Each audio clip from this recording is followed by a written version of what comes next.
Perkenalkan, nama saya Angel Manuela. Saya mahasiswa di Institut Bisnis dan Informatika Kwik Yanggi dengan nomor induk mahasiswa 3619904. Video ini dibuat untuk memenuhi tugas mata kuliah Bank dan Lembaga Keuangan yang diajarkan oleh Bapak Akromo Libat. Materi yang akan dibahas di video kali ini adalah mengenai reksadana. Pertama, saya akan mulai dari pengertian reksadana. Secara etimologi, kata reksadana berasal dari dua kata, yaitu reksa yang berarti jaga atau pelihara, dan dana yang berarti uang. Secara sederhana, dapat disimpulkan bahwa reksadana adalah kumpulan uang yang dijaga atau dipelihara. Dalam hal ini, istilah reksadana didefinisikan sebagai suatu wadah yang dipergunakan untuk menghimpun dana dari masyarakat pemodal untuk selanjutnya diinvestasikan dalam portofolio efek oleh manajer investasi. Reksadana merupakan salah satu bentuk perusahaan investasi. Prinsip investasi pada reksadana adalah melakukan investasi yang menyebar pada sekian alat investasi yang diperdagangkan di pasar modal. Terdapat 3 unsur penting dalam pengertian reksadana. Yang pertama, adanya kumpulan dana masyarakat, baik individu maupun institusi. Dengan melakukan pengumpulan dana dari para pemodalnya, memungkinkan pemodal-pemodal yang memiliki dana minim dapat ikut andil berinvestasi dalam bentuk efek. Yang kedua, investasi bersama dalam bentuk suatu portofolio efek yang telah terdiversifikasi.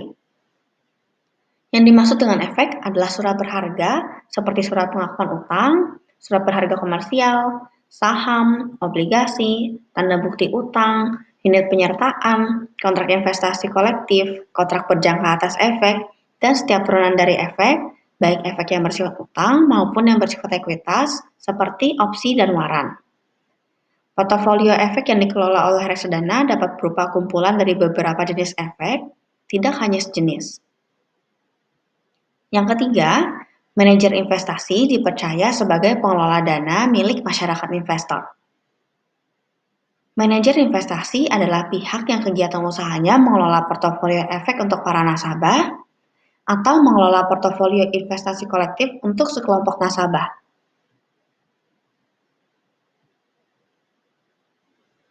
Reksadana saat ini sudah menjadi pilihan yang banyak dilirik masyarakat Indonesia yang ingin berinvestasi. Faktor-faktor seperti harga yang terjangkau, keamanan, dan kepraktisan menjadi hal yang paling disukai. Tapi, tahukah Anda bagaimana sejarah investasi reksadana? Reksadana pertama di dunia bernama Indra Magma yang berarti persatuan menciptakan kekuatan yang muncul pada tahun 1744. Reksadana ini diusulkan oleh seorang pedagang Belanda bernama Adrian van Katwijk. Sejak saat itu, langkah Adrian diikuti di beberapa negara seperti di Swiss pada tahun 1849 dan Skotlandia tahun 1880. Reksadana zaman itu bersifat closed end alias hanya bisa dijual ke investor lain, tidak ke pengelola seperti saat ini. Pada 1862 di Inggris dan 1867 di Prancis, reksadana berevolusi menjadi Joint Stock Companies Act. Bentuk reksadana ini membuat investor bisa mendapat keuntungan dari perusahaan pengelola investasi.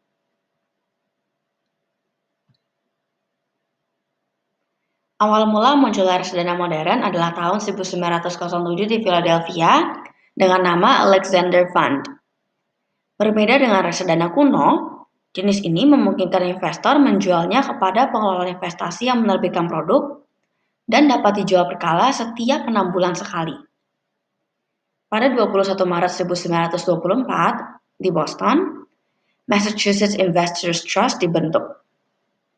Mulai saat itu, performa reksadana ini sangat bagus setelah 1 tahun muncul dan membuatnya bertahan hingga sekarang dengan nama MFS Investment Management. Hingga sekarang, reksadana ini terus merangkak hingga menjadi industri yang mendunia hingga ke Indonesia.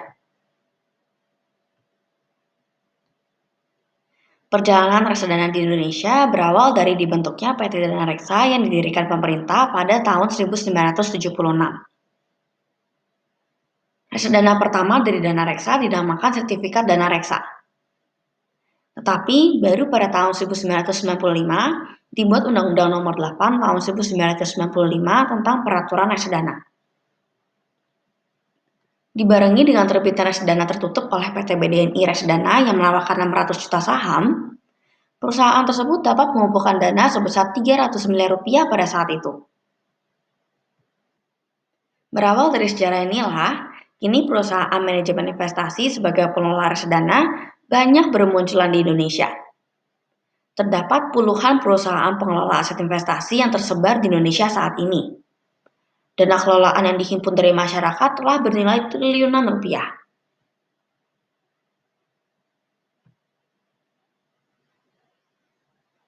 Cara kerja reksadana adalah pertama-tama, manajer investasi mengumpulkan dana dari para investor. Kemudian, setelah dana terkumpul, reksadana akan menginvestasikannya pada surat berharga yang dianggap paling menguntungkan. Lalu, reksadana akan membagikan keuntungan yang didapatkan kepada para investor. Investasi reksadana masih menjadi primadona karena beragamnya pilihan produk investasi yang ditawarkan. Mulai dari produk dengan risiko investasi rendah seperti reksadana pasar uang, hingga yang beresiko tinggi yaitu reksadana saham. Keragaman ini yang membuat para masyarakat dapat memilih reksadana mana yang paling cocok sesuai profil resikonya.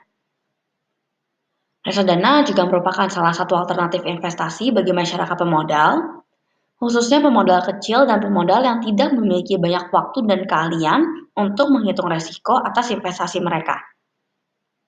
Di masa sekarang, seiring dengan semakin banyaknya peminat reksadana dan juga dengan pesatnya perkembangan teknologi digital, kini reksadana sudah dapat dibeli dengan mudah melalui aplikasi-aplikasi smartphone yang dikeluarkan baik oleh bank, contohnya Velma yang dikeluarkan oleh BCA, maupun oleh non-bank seperti Bibit dan Bareksa. Nasabah BCA dapat membeli reksadana melalui aplikasi Velma dengan terlebih dahulu membuat akun Velma dan nomor Single Investor Identification atau SID, serta mengkoneksikan rekening yang ada di BCA. Pertama-tama, kita login terlebih dahulu, lalu pilih menu Products, kemudian pilih menu Lihat Produk pada bagian reksadana. Di sini akan muncul produk-produk reksadana yang ditawarkan di aplikasi Velma. Produk yang dijual di sini juga bisa dicari berdasarkan tingkat resikonya. Ada reksadana jenis pasar uang, pendapatan tetap, campuran, saham, dan terproteksi.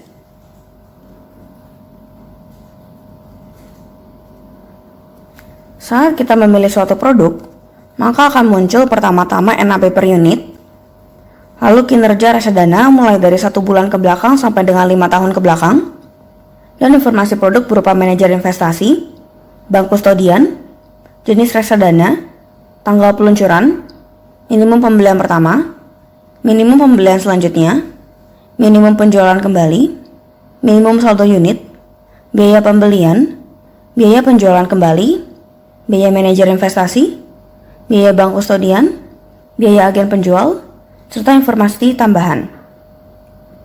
Kita bisa juga membandingkan beberapa produk sekaligus di waktu yang bersamaan.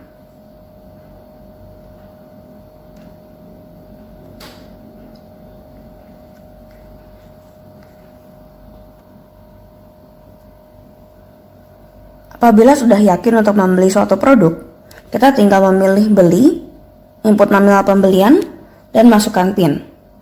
Lalu reksadana pun akan langsung terbeli.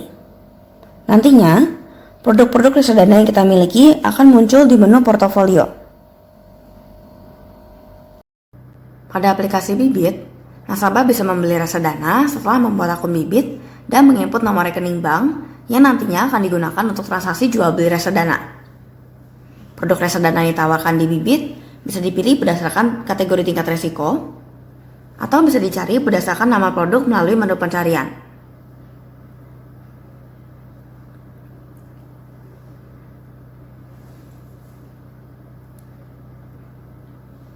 Setelah memilih produk reksadana, akan muncul NAV, kinerja reksadana mulai dari 1 hari ke belakang sampai 10 tahun ke belakang, yang ditunjukkan dengan grafik dan persentase. Kemudian ada juga informasi produk yang menariknya disertakan dengan penjelasan istilah.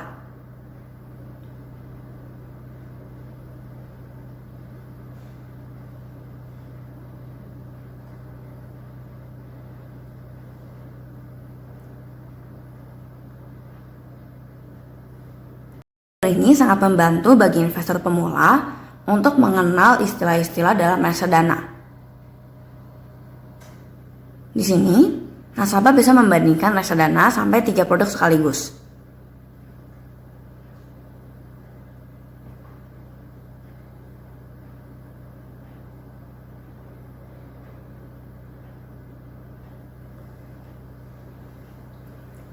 Nasabah bisa membeli produk langsung dari sini atau kembali dulu ke menu sebelumnya. Di sini terdapat juga informasi berupa manajer investasi, minimal pembelian, biaya penjualan, bank kustodian, dan bank penampung. Lalu di bawahnya terdapat fitur mesin waktu reksadana. Ini adalah fitur yang menarik karena dapat memperkirakan nominal yang akan didapatkan nasabah apabila sudah berinvestasi sekian nominal selama jangka waktu tertentu.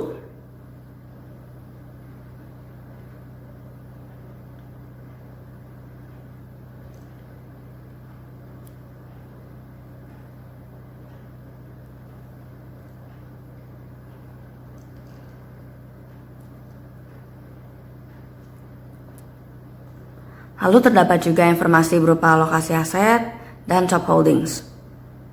Apabila nasabah sudah meyakinkan produk apa yang mau dibeli, maka tinggal pilih tombol beli, masuk ke nominal, yang mana di sini juga diinformasikan minimal pembeliannya. Pilih beli, setujui syarat dan ketentuan, pilih bayar sekarang, maka akan muncul jenis-jenis metode pembayaran yang bisa diterima. Di sini terdapat beragam jenis pembayaran yang bisa diterima, yang menurut saya merupakan sebuah keunggulan karena memudahkan customer atau nasabah untuk melakukan pembayaran dengan berbagai jenis sumber dana yang mereka miliki. Reksadana bisa dibeli mulai dari Rp100.000 saja dengan tingkat resiko yang disesuaikan dengan preferensi masing-masing investor, sehingga jenis investasi ini bisa dibeli oleh investor pemula, bahkan juga anak-anak muda. Demikian video kali ini, terima kasih telah menyaksikan.